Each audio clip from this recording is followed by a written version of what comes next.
ఏంటన్నా ఎక్కడ కూర్చున్నావు? టైం పాస్ కూర్చున్నాను రా. అదేంటన్నా ఇవాళ ఉస్మానాబాద్లో పెద్దమ్మాయి పెళ్లిగా? వాడు మమ్మల్ని పిలవలేదు కదరా.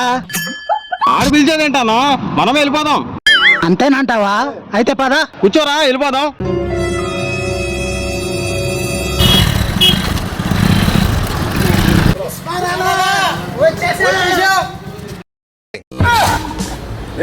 వీళ్ళిద్దరు వచ్చారేంట్రా? ఒక్కొక్కళ్ళు నలుగురు నేర్చుకుని వస్తారు.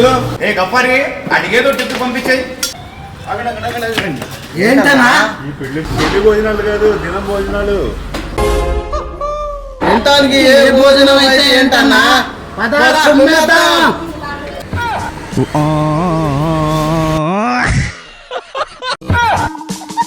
ఆఖరికి దినం భోజనాలన్నా వదలట్లేదు. థ్యాంక్స్ రా బాబు.